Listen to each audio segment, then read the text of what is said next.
Hello, my friends. Jana Spica here with Greater Things. I have a funny question to ask you. I was talking to my friend Suzanne Stelling about change that is coming and how that affects people. And she said, change is not adversity. You need to find out how people view change.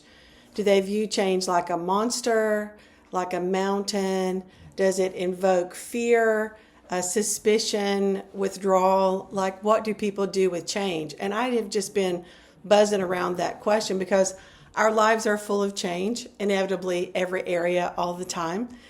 And it's kind of drawn me back to this podcast that I've just recently posted. We talked in Wednesday class about resistance. And the Lord gave me this phrase that said, behind every resistance is a lie about God, a lie about our identity, or a lie about our destiny. And so as you're going through the day today, I'm just going to ask you to try to discern with the Holy Spirit, am I feeling pushback because I have inside myself I don't want to do that because it's going to be hard, or it might not work, or what do people think, or is there something from the outside trying to stop you from pressing into the things that God has called you to or said about you, or frankly said about himself? So many times in our Christian walk today, we're always consumed with how we look, what we think about us, but it changes the conversation when we start thinking about what God says about himself, and are we aligning with that? And there's even a resistance in that. Is God really good? Is he going to be good to me? Is God really going to provide? Does God actually know my future? Is he actually working for my future in ways that I can't see? And that affects the way we think about change.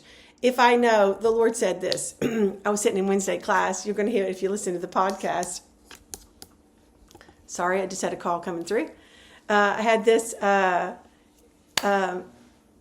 comment that I was looking around the room, and with the exception of like 2 or 3 people sitting in that Wednesday class were some of my dearest friends, but I didn't know them 10 years ago. And so 12 years ago.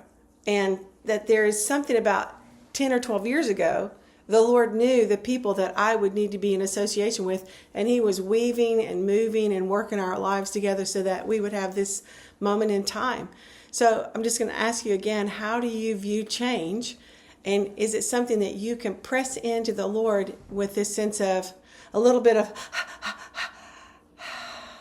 I'm with the Lord because he plans ahead for me, and he has good plans to give me hope in my future and not to harm me. And that helps us think about change different. So there you go. That's my word today. And let's just embrace change. A lot is coming in the near future. And let's see what God's up to, because he can only give us good one way or the other. Bless you guys.